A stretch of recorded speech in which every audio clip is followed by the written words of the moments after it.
Hello friends, welcome to SK to all in one. இந்த video வெள்ளிக்கிழமை எடுத்தது. என்னோட சின்ன பையனுக்கு ஸ்கூல் ஃபுல் டே அப்படிங்கிறனால பிரேக்ஃபாஸ்ட்டுக்கு முதல் நாள் செஞ்ச முள்ளங்கி சாம்பார் பருப்பு ரசம் இருந்தது. அதை போட்டு கொடுத்தே சாப்பிட்டாரு. அதை வீடியோ எடுக்காம விட்டேங்க. லஞ்சுக்கு பால் சாதம் தான் கிளறினேன்.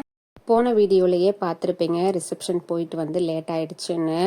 அவங்க வீட்டுக்கு கொண்டு வந்து விட்டதுக்கப்புறம் அவங்கக்கிட்ட கொஞ்சம் நேரம் பேசிகிட்டு இருந்தேன். அவங்க வாடகைக்கு வீடு பார்த்துருந்தாங்க. அடுத்த நாள் பால் காய்ச்சறதை பற்றி நாங்கள் 2 பேரும் பேசிகிட்டு இருந்தோம். அதனால் 12:30 போல் தான் தூங்கினேன். காலையில் லேட்டாக தாங்க எழுந்திரிச்சேன். அதுவும் இல்லாமல் என்னோடய ஃப்ரெண்டு வீடு பால் காய்ச்சறதை பார்க்க போகணுன்னு சிம்பிளாக பால் சாதம் கிளறி ஸ்நாக்ஸுக்கு முறுக்கு வச்சு பேக் பண்ணி ஸ்கூலுக்கு அனுப்பிச்சி விட்டாங்க. பையனை ஸ்கூலுக்கு அனுப்பிச்சிட்டு 9:30 போல் போனோம். கரெக்டாக பால் காய்ச்சினாங்க. ஆனால் வீடியோ எடுக்கலைங்க. அங்கேயே பிரேக்ஃபாஸ்ட்டு சாப்பிட்டோம். சாப்பிட்டு முடிச்சுட்டு நான் அங்கேயே இருந்துக்கிட்டேன். நான் தாங்க பொங்கல் வச்சேன். அந்த டைமில் ஒயரிங் வேலை நடந்துட்டுருக்கும். என்னால் வீடியோ எடுக்க முடியல. அதுவும் இல்லாமல் என் கையில் ஃபோனே இல்லை.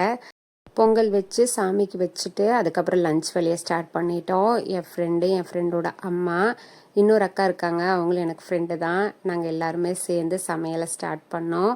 சாதம் வச்சு முருங்கைக்காய் கத்திரிக்காய் சாம்பார், முட்டைக்கோஸ் உருளைக்கிழங்கு பொரியல், அப்பளம் பொரிச்சு ரசம் வச்சு எல்லோரும் சேர்ந்து சாப்பிட்டோம். இவங்க தாங்க என்னோடய ஃப்ரெண்டு. இவங்க தான் வீடு பால் காய்ச்சிருக்காங்க. அதுக்கு தான் போயிட்டு அங்கேயே இருந்துக்கிட்டேன்.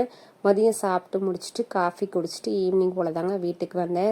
கடைக்கு போகிறது இருந்தது. கடைக்கு போயிட்டு வந்து எதுவும் சமைக்கலைங்க. எனக்கு பசிக்கலை. நீங்கள் ஏதாவது வாங்கி சாப்பிட்டுக்கோங்க.